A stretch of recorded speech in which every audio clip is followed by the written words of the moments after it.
Hi guys, I'm just doing a little bit of work on this thing. Now, I might have made little discoveries. I apologise for the handheld videoing, but I need to move around a little bit. Now, I've been doing various tests to see what's going on as far as the frequency stability goes. I mean the voltage stability. And what I've noticed here is when I've done all the voltage tests on each range to give me an idea of where the fault could be, you know, if it's linear across the ranges, or if it's, you know, just being amplified or not, okay? And I've switched my meter here to frequency, and you can see my frequency here is jumping around. This looks awfully coincidental with the voltage fluctuations. Okay, so I've got it set at 100 Hz, and you've got this little noise here. Again, noise in the frequency. Now the voltage is derived from the frequency, right? It has the oscillator, and that's what drives what the voltage is. It goes right through the unit. So if this is wrong, then everything else is also wrong. So I think I might have stumbled upon what's going on here. There's an issue with the frequency control. You know, it's not changing by much, but it is changing. You've got these little frequency spikes, so it is not stable. You can see it does have stable regions. So we're getting 96 millihertz or something variation. Well, it's enough to throw it out. So yeah, it's a bit interesting there, isn't it? So I'll bring it over here. My audio is going to go quiet because I'm going to shift over to the computer. But this is what I've been doing. So this shows what the voltage measurements I've been taking. These are Tony from TG Soapbox. He did some measurements on his unit for me to do comparisons, and this is what he got on his as the span. So this is span of range, right? So how much it's swinging by in total, right? And these are my measurements here. You can see they're fairly linear. Now what I did also, I did a test on 1 kilohertz, which I shifted it to the 1 kilohertz range, but set it to 100 hertz, so it should be effectively the same output, and I'm getting a difference here as well. So that's interesting too. But you can see my measurements are pretty linear. They're predictable, apart from the 1 megahertz, which is a bit wacky, and the 100 hertz, although it's linear, it's noisy. So I think I've found the problem. Now I'm going to try going to a different range. Let's go to 1 kilohertz and reset display. Again, I'm sorry about the handheld. So just watching the thing graphing and getting some statistics data there. So this is changing as well. The frequency is jumping around, but not by as much. Oh no, we just had a bit of a spike then. There we go. So it is still spiking. That's 52 millihertz. That one. So there is still something happening there, but it looks like it's such a fast spike compared to the frequency, the ratio makes it less critical. So if we go to 10 kilohertz,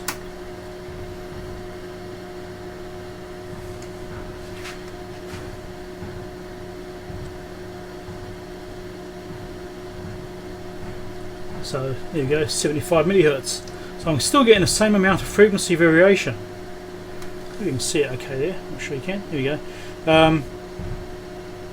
So I'm still getting the same amount of frequency variation, but I think because it's relative to that frequency, that spike is almost insignificant, which is why I'm not seeing such severe variations. Back to AC. So my hand being in the way. So that's that noise I'm seeing there. So it spikes downwards and upwards, and then back downwards again. Alright, so I think that is related to the frequency. This video has been sponsored by JLC PCB. You can get 10 prototype boards for only $2. Go and check them out. They are sponsoring this video and helping me to produce more content. Add your Gerber file, drag it in. By default, it's $2 for the board if it's less than 100 by 100 mil. There's my board, $2, 10 of them. Isn't that awesome? Go and see them and buy some boards. Right, so I'm just testing my theory about the frequency affecting the voltage. So you can see here, again I'm sorry about the handheld, I've got my scope set to roll mode with the trigger point just above this average voltage and measuring frequency. You'll see often when there's a frequency spike, the scope re-triggers.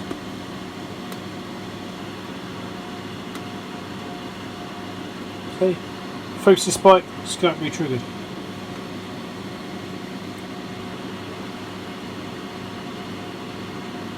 You don't always see the frequency spikes on there, not every time, obviously it's missing some, but a lot of times when there's a frequency variation, the scope is re-triggering, which means the voltage has changed.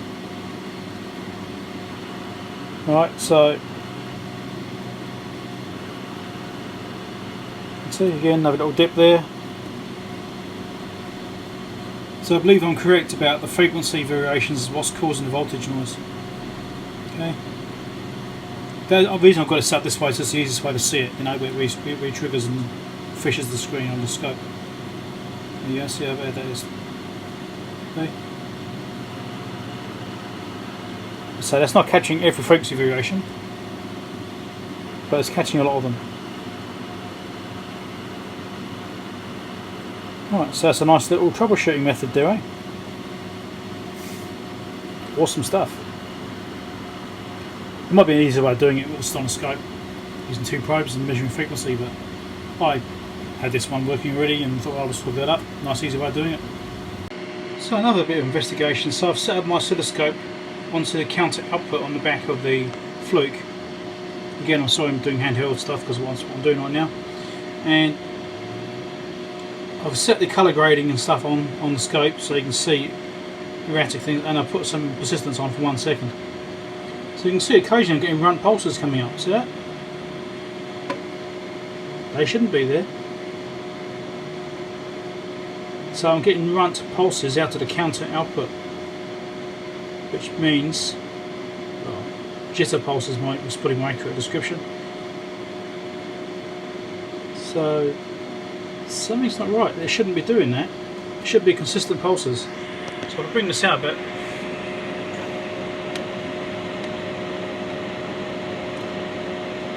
So you can get to see the range. Get the thumb out of the way. Okay, here we go. So that's what should be there, right? Pulses that time period. Absolutely fine. Right, that is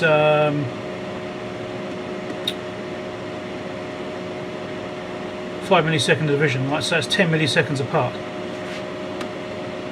Okay, so 10 milliseconds division there. So 10 milliseconds apart is when the pulse is supposed to be in order to get the frequency I'm trying to get, which is 100 Hertz. Okay. See, sometimes it's at 124 instead of count there. So even the scope is seeing that. So I'll zoom in a bit more. So it's 500 microseconds per division. Nothing there. It's 100 microseconds there. Nothing yet. I have to zoom in a bit. It's 10 microseconds. There we go. Now we're seeing those bouncing around pulses. So they are what? Wait for another one to come up before we see it. Those shouldn't be there.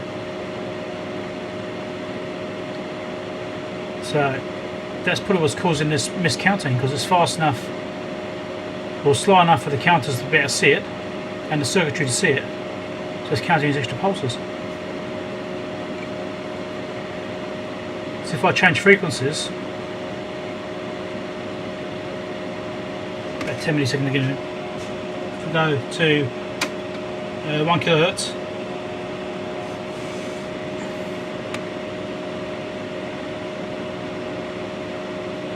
and zoom in that one. The pulses aren't wonderful either. It's probably because of the cable I'm using and stuff like that. You know. Right, so go back to see if I can see any blunt pulses in there. Anything weird, jitter.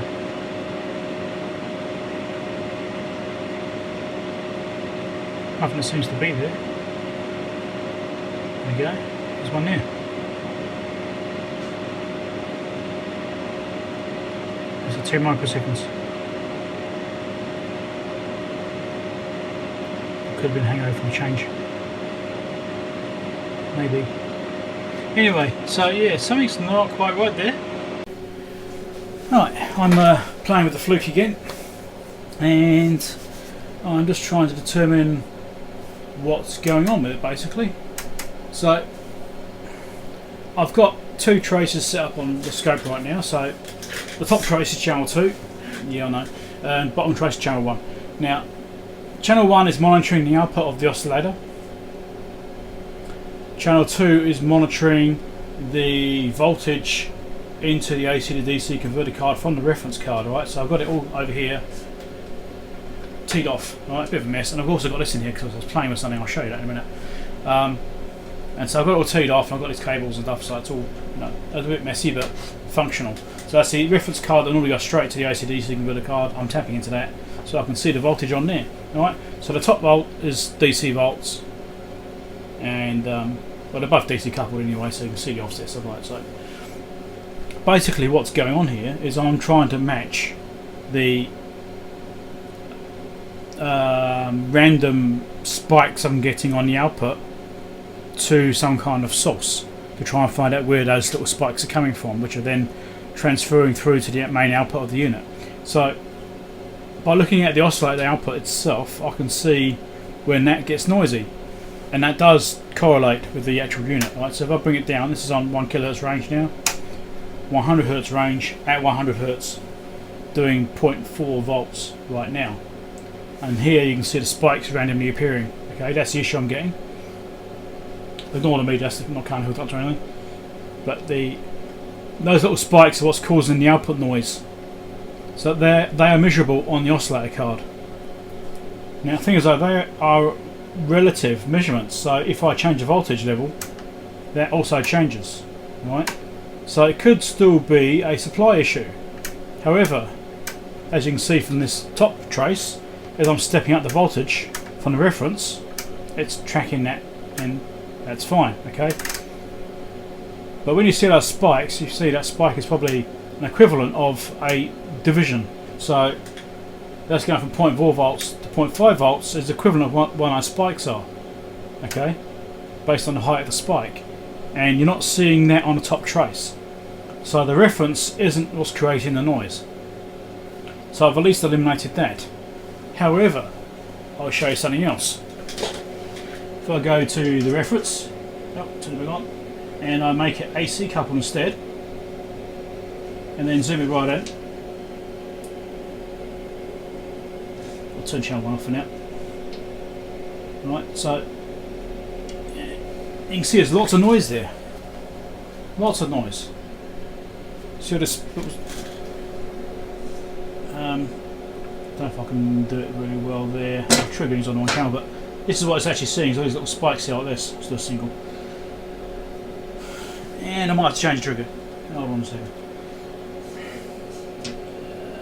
Set up channel 2. There we go. And I'll bring the level down. Center it.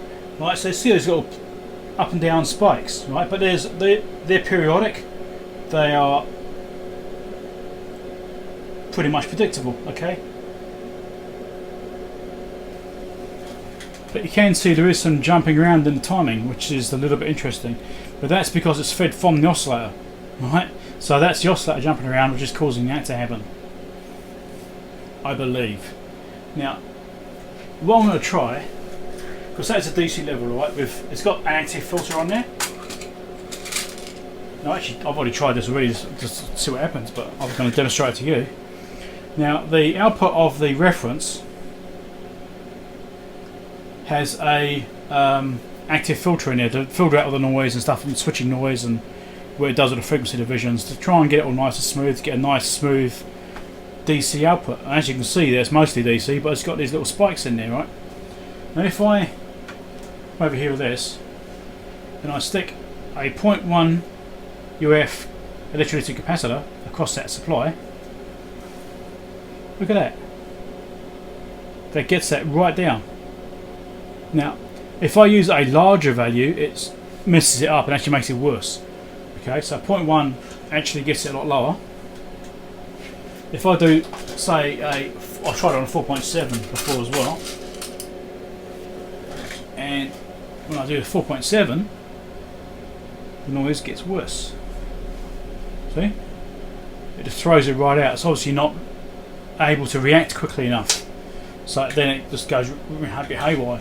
So what I'm actually thinking on doing is adding a capacitor to the output from the reference, because surely those little voltage spikes there can't be a good thing. You can see that gets it right down. It halves it basically, and that may help the stability slightly. I'm not seeing any correlation between those little spikes there and the output. I'm not seeing a correlation there, but it may be having an effect. I just can't see it yet because of the other issues that are present. So I'm very tempted to make that little modification there to bring that down. Those little spikes there, they shouldn't be there. It should be pure DC. So if I lose the if I use a larger value, it makes no difference to the level of the spikes. They're still there, or it will get much worse. So any kind of filtering at all, 0.1 UF is like fine. That's all it needs. So I'm very tempted to do that modification.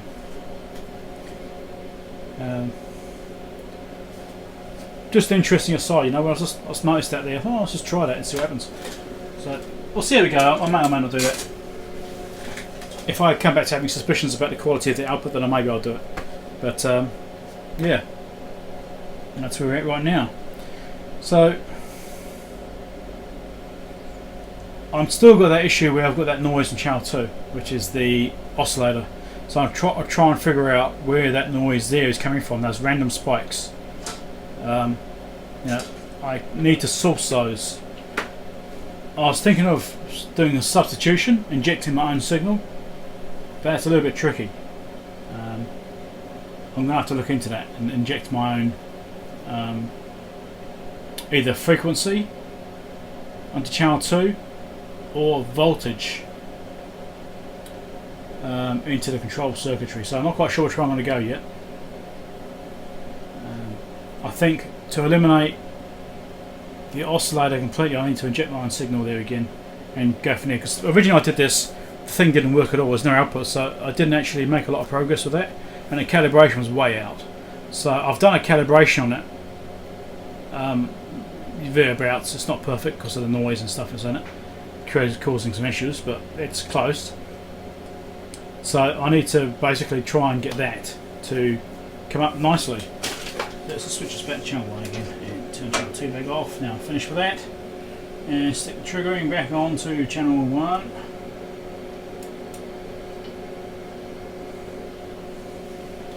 Right, so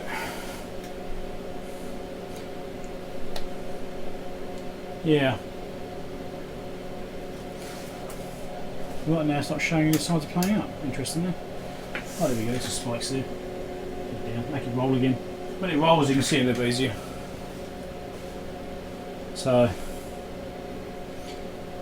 and the lower the frequency, the worse those spikes are. Right, so right now it's down to 10 Hertz. You can almost see a sine wave in there. It's almost like it's running on a sine wave, which may be a clue to what's going on there. And if you look at the frequency of the sine waves, it's approximately 5 spikes, 5 waveforms on the sine wave there, which would be 50 Hertz when you're running 10 kHz. So it could be some AC noise getting in the system. Even though I've replaced all the caps, so I'll stick this to 50 Hertz and try and see if I get a periodic one or anything like that. But it seems close actually. It's doing a similar part, it's gradually drifting, but it looks close, interestingly. But certain frequencies seem better than others. This is on 70 Hertz and it seems slightly better. I was playing around with this before. 40 Hertz I think is also quite good. Maybe not. But yeah, there's something very interesting going on. That's 30 Hertz right there, that's quite bad. So it may be AC noise getting in. The common mode noise. If I go to say 1 kilohertz, you just don't see anything there at all. There's nothing. And if I gradually bring it down, see if it starts turning up.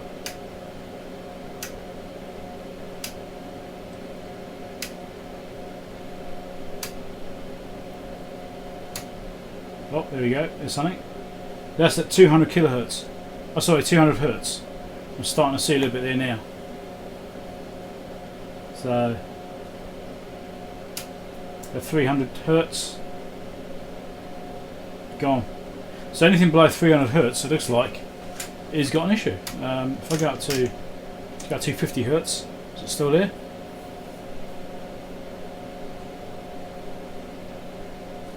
Doesn't look like it. Just going to bring it down till I find it. There we go. 230 hertz. Starts to see it there. There's one spike. 220. And there's another spike. There's another one. So yeah, sort of 220, 230 hertz. 220 is showing up more than 230 was. Oh no, it's 230 showing up there now. Okay, do 240. Spikes to 240. Okay, 250. It's there. Okay, so it does vary a little bit. Yeah, so I think below 300 is where it starts to have the issue. Seems that way, which is a bit annoying. So if you want to run an AC calibrator, you probably want it to be running at around 50 hertz or 60 hertz. You know, mains voltages if you're trying to do stuff like that. You know, and that in this case is no bloody good, really. So below 300 hertz is where it's got an issue. So that gives, at least narrows down to me where I'm seeing a lot of that instability. Now what I might do is actually hook up the output of this to the multimeter and monitor the AC voltage and the noise in that whilst doing that capacitor test on here and see if it smooths it out at all. It might be such a small variation here that I can't see it. Once it's gone through the unit, it might be a little bit different. So we'll try that. Alright, so what I'm going to demonstrate here is the control of the frequency and, well, the amplitude of the unit. So I'm hooked up to TP3 on the AC to DC convertible. TP3 is the output. That's what controls the amplitude of the oscillator control card and things like that. Right, so it's a big loop. It's a bit confusing. Got this probe here on the oscillator outputs. That's TP7 of the oscillator. So that probe there is the top trace. The voltage is the bottom trace. So as you can see, the amplitude changing. You can see the bottom line is lagging behind. It's lagging behind, and it's actually trying to compensate.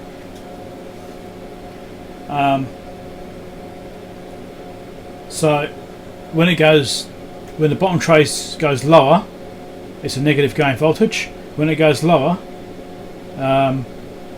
that increases the amplitude.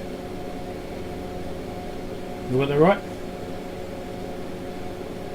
Yeah, so when it goes higher, it's reducing it. I think I've got that right. Yeah, that's right.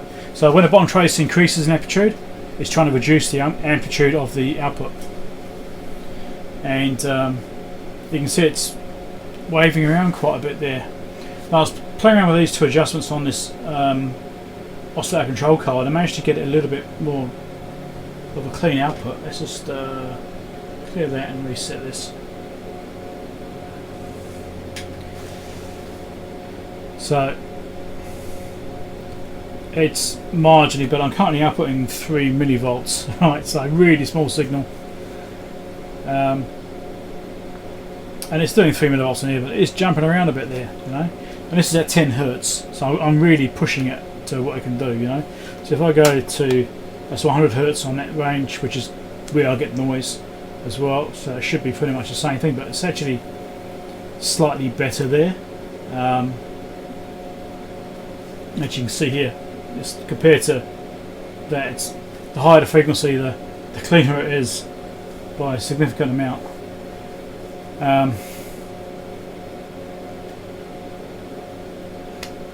Yeah, so if we got one more, and again you can see that waveform there is much cleaner. You know, it's not trying to compensate all the time. It's not dipping and jumping over the place. It's stable and it's pretty flat there. Right, so if I bring this range up to the maximum there, so that's doing 10 kHz there. Now, so I shall clear that reading, do an auto scale.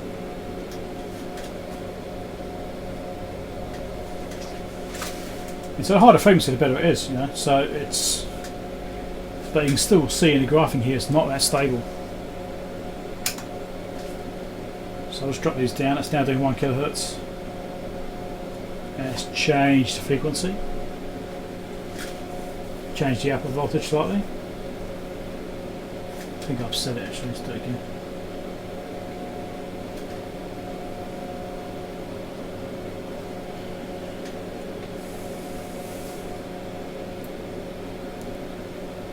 Yeah, it's been a bit of a pain. I've been working on this for a few hours today, and not really made a lot of progress, to be honest. Yes, it's been interesting. I've been learning a little bit, and yeah, but you can see those little spikes there. They're still there, and that's on 100 kHz. And you can see how this is jumping everywhere. I'll just clear that again.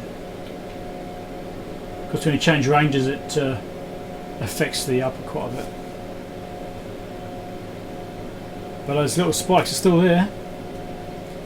And all I've basically eliminated so far is that if I feed my own reference voltage in, then it behaves.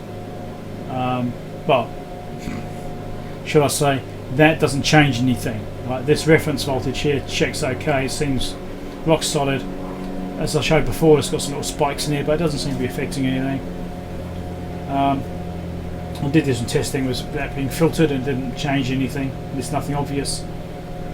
So it's not a reference supply which is causing that problem. I believe it's something either an oscillator control card or the oscillator card. Just doing those little spikes in that lower frequency. So it's interesting.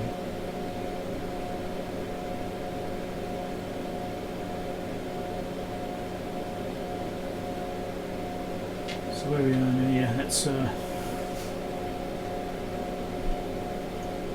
that's changing by 0.1 millivolts right now on 100 Hz.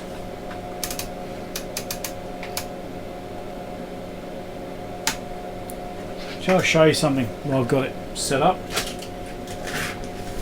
And so I've been playing with these adjustments. If I change this one here, right, this actually shifts that adjustment position. It also affects, see how much more random that waveform's getting now. It's shifting by up and down by a lot more. And the further up I go, the worse it is. Eventually it gets really unstable. It's just trying to go. Just can't compensate. Right, if we go the other way, right down to lower level goes off the screen, and that's when it basically kills the waveform. Right, and get it just that's just working. It's a little sporadic. Okay, so you go. So as you can see how it's really trying to compensate and it's jumping all over the place. So what I actually did on here is I sat here and just carefully tweaked this and tried to get the best waveform out of it, the most consistent waveform.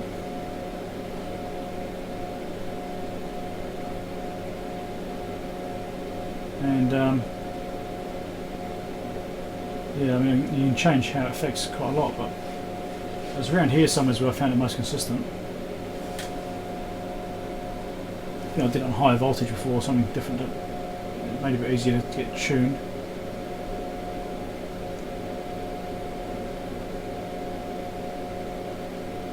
So instead of waving up and down like that, I had it more consistent, just getting random spikes instead, which is probably slightly better than waving up and down. But yeah, it's being a pain.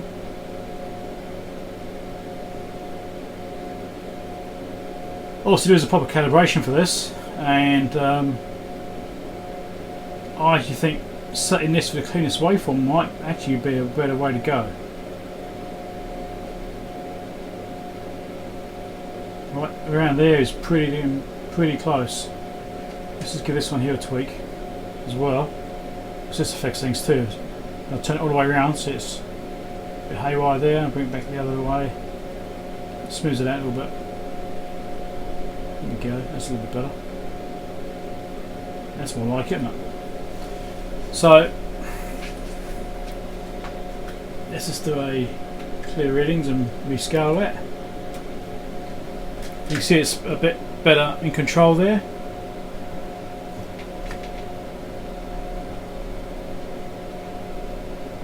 So that's what I've been playing with, you know. It's not perfect, but it's still drifting a little bit, but I'm just trying to get that profile for the smoothing a bit better. First increase this frequency to, let's do 50 Hertz, eh?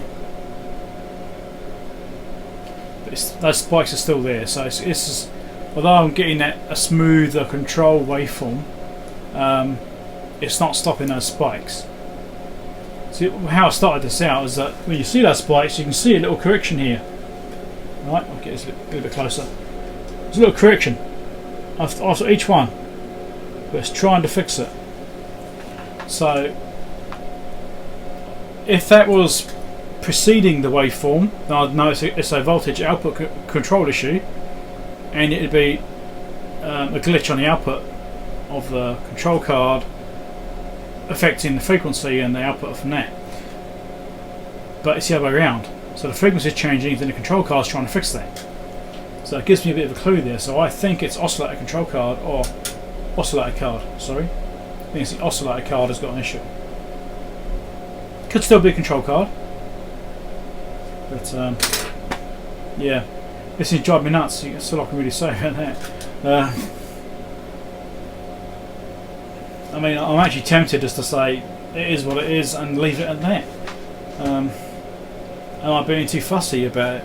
I mean, it's got all these digits on here. It's, you know, it's got 2, 4, 6, 7 digits of resolution here, but reality is 3 of those digits are unusable.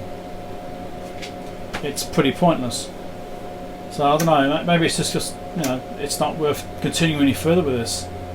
I mean, yes, it's working. It has an output. It just doesn't like using lower frequencies.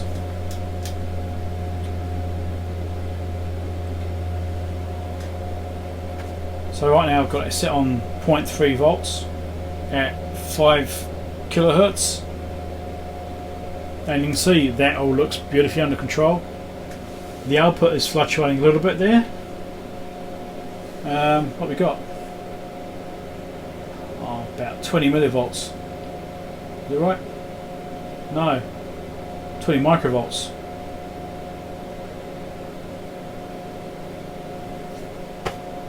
Yeah, 20 microvolts deviation there. So, I don't know, I think that's probably right.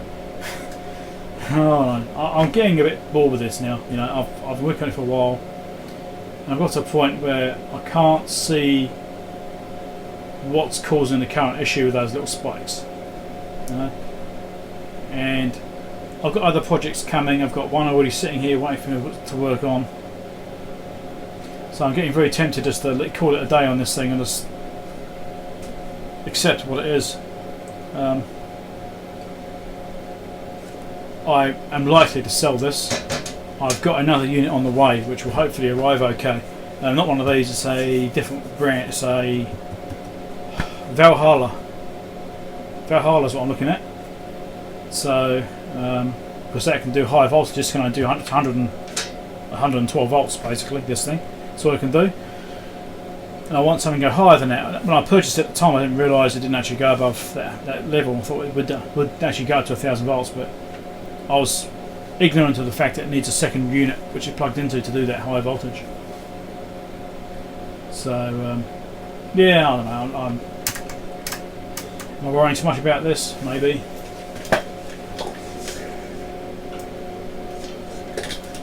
But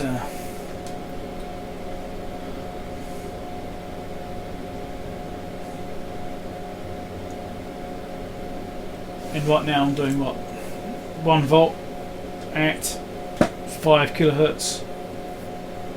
Frequency is slightly wrong. You know, frequency accuracy is not good enough. Compared to what you get today, it's just no. I don't know. I'm not happy with the performance of this thing. Whether it's still got issues which are causing it to perform so badly, or whether it's just never been that way, that good in the first place, I don't know.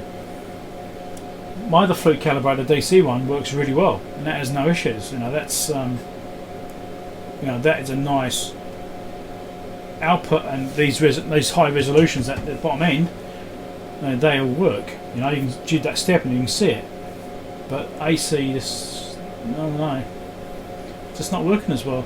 So I may make a decision once I get the Valhalla unit turn up and see how that performs in comparison to this one.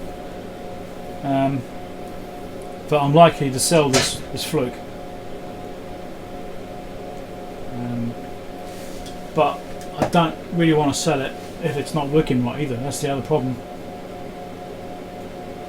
It's pretty good there. I mean, in that region, it's looking pretty good. It's again, it's only changing about 30 microvolts.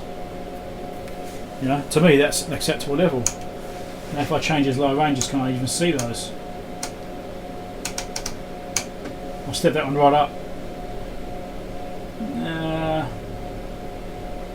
Barely, you can see it when I go all the way up, you can barely see it, but it's not really registering, you know. It's it is working.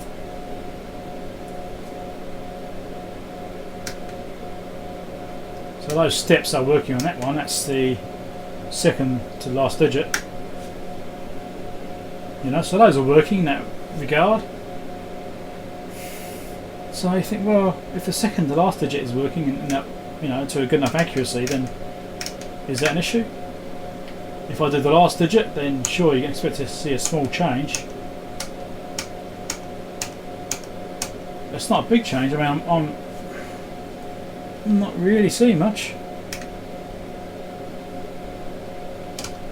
That's interesting.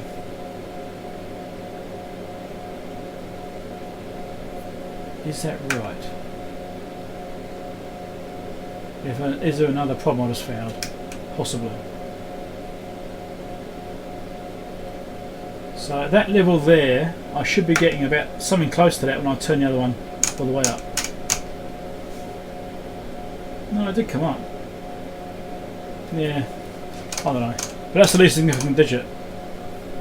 So it does have that level of control, but the output is too unstable to actually use any of it. And now that just seems a bit wrong.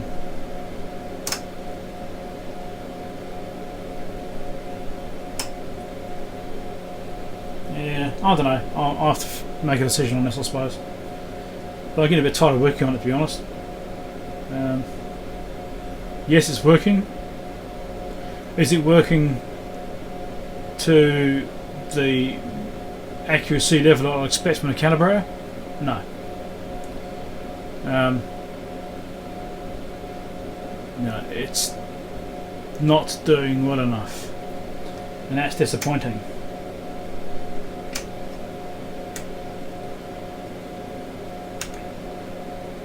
I don't know, maybe I'm expecting too much from it. Right, I'm waffling too much. Alright, so now I'm hooked up to the input and the output of the oscillator pool. So I'm at TP2 here, which is on channel 2, and channel 1 is on TP7 still, it hasn't changed. Now you can see little spikes occasionally, hopefully you can see it on camera, like there's one here for example, I'm correlating that with the input of the oscillator. So another spike there. There's nothing on the input. So if it being a loop system, you expect it to be an input and an output issue there, the same kind of thing. I'm currently running at 70 Hertz because I am. If I change it a little bit, maybe it will show up a bit better. There you go, there's a couple of spikes just there, another one there. But I'm not really seeing anything on the input side of the oscillator.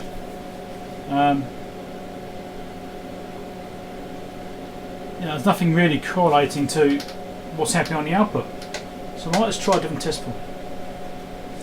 So that's on TP2. This is on TP4. Let's try TP4. That's a nice number. Get it on there. Now TP4's still in the oscillator circuit but a different place. And no, I'm not seeing any correlation there either. Where is TP4? Let's see. TP4 is after the first stage. It's after the summing amp before the quadrature amplifier. So no, I'm not seeing any glitches in there. So TP4 is looking alright. I'm not really observing anything.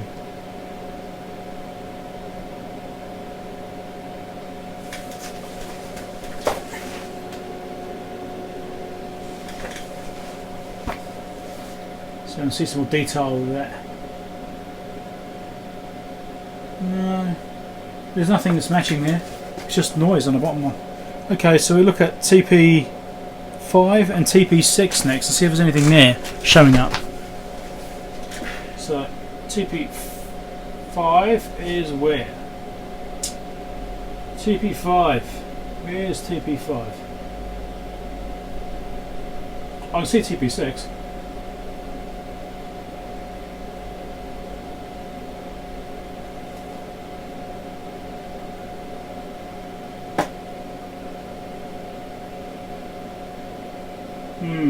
Oh, let's go to TP6 then. Look there. So there's TP6. And we'll see if there's anything that shows up there.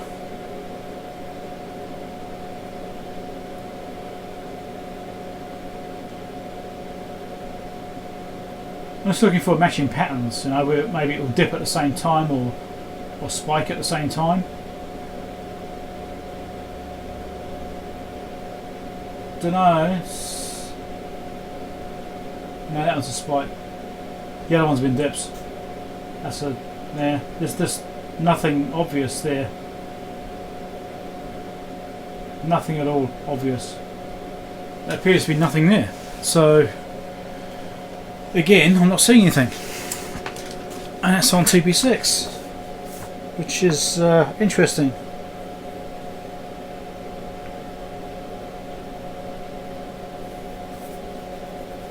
Is it a back feed from the next stage? I don't know. I guess it does behave a bit worse, maybe.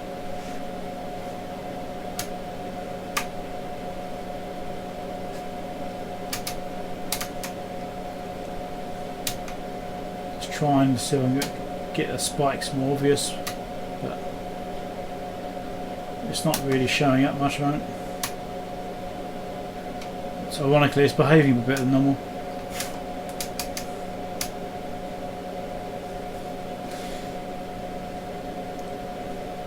Yeah, I mean, let's try a low voltage. Just go 10 millivolts. See if that affects anything.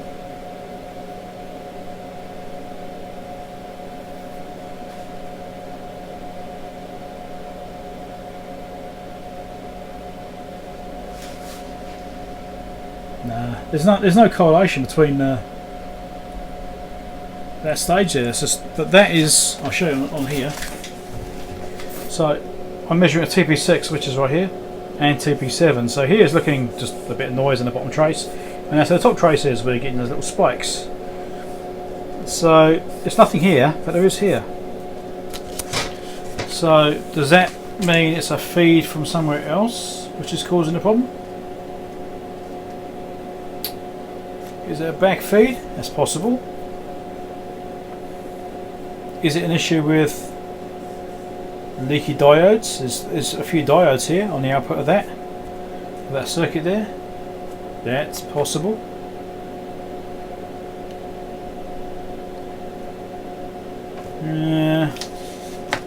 It's going upwards, so it could be that diode there, or it could even be that circuitry, because that isn't actually an op amp.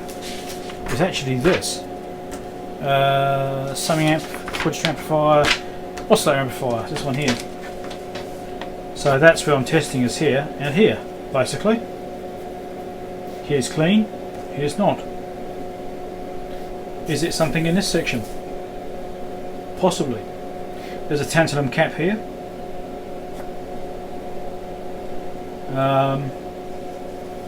Maybe that's a bit dodgy. There's a few other caps around, but they look like ceramics. There's another, probably electrolytic there. But again, I've replaced all the electrolytics, so it's probably not that, because I've already done all those. So there's a few diodes around, and maybe it's a leaky transistor. That's possible. I don't know. There's also those offset circuitry here, which is in parallel with this first section. Maybe there's something to do with that. Maybe I should be testing at this point, see if I can see anything here. So maybe that's what I need to do, is jump into the middle of the circuit and see if I can see any noise or anything, any spikes in the middle of the circuit, and try and narrow it down to which half. You know, maybe if I come before these transistors and go to, say, here, this point here. That's a fairly common point between both. See if there's anything there, and go from that point. Right, so I've got the probe hooked up to one end of R149, which is actually the top end I've got hooked up to, and that's the bottom probe trace here, and you can see R149 is also exhibiting noise at the same point as the spikes. So there's another spike, there's a bit there as well. So that actually correlates. So I know there's noise in the middle of the circuit. So we shall move on.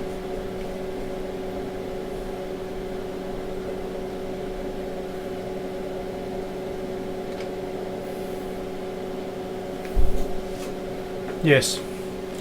So the next test point I want to go back to is, so I'll bring this up.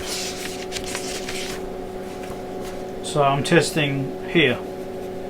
So if I go back a bit further, I want to test on either R134, the output of U3, see if there's something here, or in this region here, probably wherever that is, Q60 something. I think that's 69. I think it's Q69. Junction of Q69, Q66, and Q68.